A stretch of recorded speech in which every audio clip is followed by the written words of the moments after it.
अरे देवाने असं दिलं की याची किंमत कितीही पैसे दिले तरी किंमत करता येणार नाही, आणि आपण किंमत करतो आपली. समजा निवडणूक आली, आता तर नाही इथे कुठे, नाही तर काय मी बोलो आणि कुठे बिशी लगो. निवडणूक आली का मग कार्यकर्ते येतात. कार्यकर्ते आले म्हणजे ते सांगतात हे 500 रुपये घ्या, पण उद्या उठून मलाच मत ठोका. मी असं म्हणतो, खरं तर खानदानी माणसाने ते पैसे घेऊ नये, कारण प्रत्येकाचा संसार हा सोन्याचा आहे. होता सोन्याचा संसार, सर्वांचा संसार सोन्याचा आहे. तुम्ही आपण निरोगी आयुष्य जगतो, सोन्याचा संसार आहे. ते येतात, पैसे देऊन गेलेत. ते खरं तर चांगल्या माणसाने घेऊ नये, पण आलेले आहेत त्याला बी काय नाही म्हणायचं.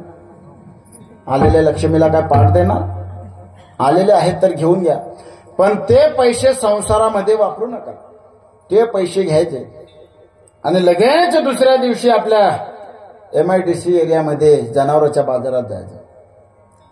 स्पेशल रिक्षा करायची ना, 500 रुपयाची रात्री घेतले ना, स्पेशल रिक्षा करायची, जनावरांच्या बाजारात जायचं आणि त्या बाजारामध्ये 1 तासभर फिरायचं. त्याच पैशामध्ये आपण तिथं वडापाव, नाश्ता, चहा पाणी करायचे आणि तिथंच फिरायचं. तास 2 तास त्या बाजारात फिरल्यानंतर आपलं लक्षात येईल की एकदम चांगले सुपर बैलजोडी, 1,00,000-1.5 लाखाला बैलजोडी येते. चांगलं दूध देणारी म्हैस 50,000पासून तर 1.5 लाखापर्यंत म्हैस येते. गाय सुद्धा 10-15 हजारापासून तर 80,000पर्यंत 1 लाखापर्यंत गाय भेटते.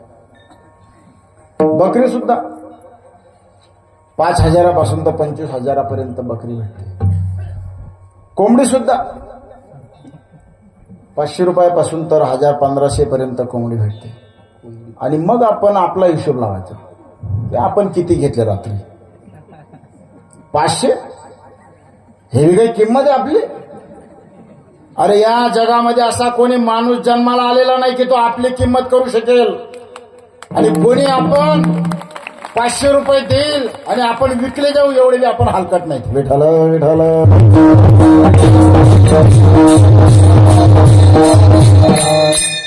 खरं म्हणजे तुम्हा आपल्याला अजून सुद्धा या देहाची किंमत कळत नाही.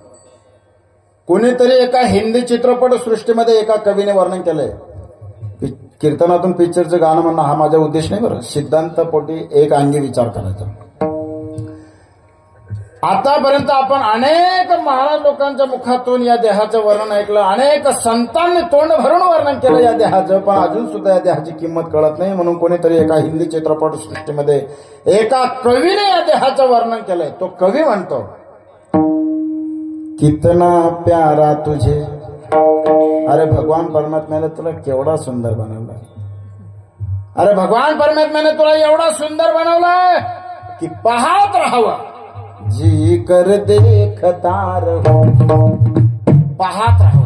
नाहीतर या मृत्यू लोकामध्ये, या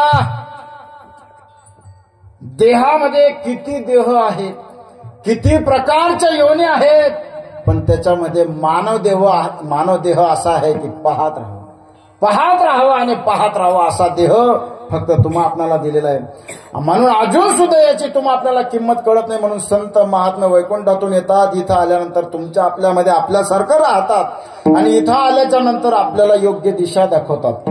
जर तो भगवान परमात्मा आपलासा नाही केला तर तुमचा जन्म वायाला जाईल. नाही तरी गेला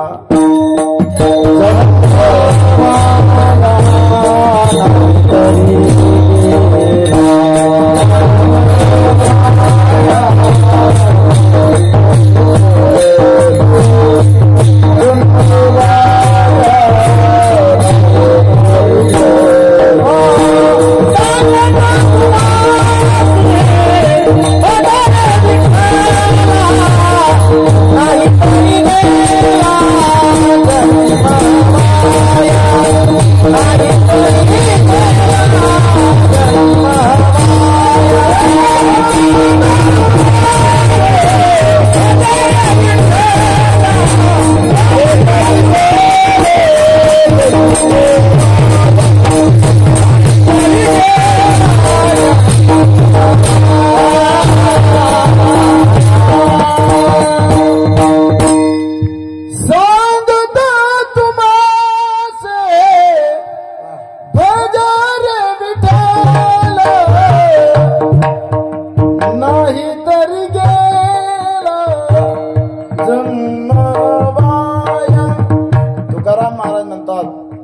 जन्म व्हायला जाईल. म्हणून तो एक भगवान परमात्मा आपलासा करा. नुसता आपलासा नाही तर आपल्या हृदयरूपी मंदिरामध्ये साठवून घ्या. अभंगाच्या पहिल्या चरणात साठवेला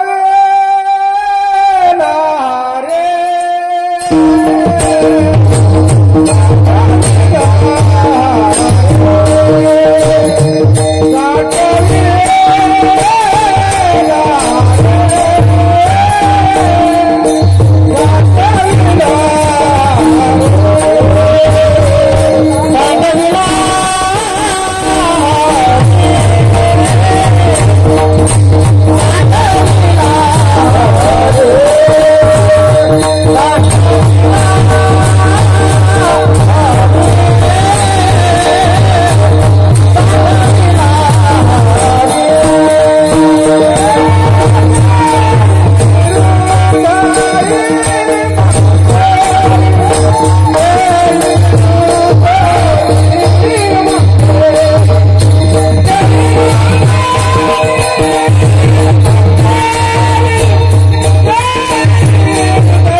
महाराज सांगतात.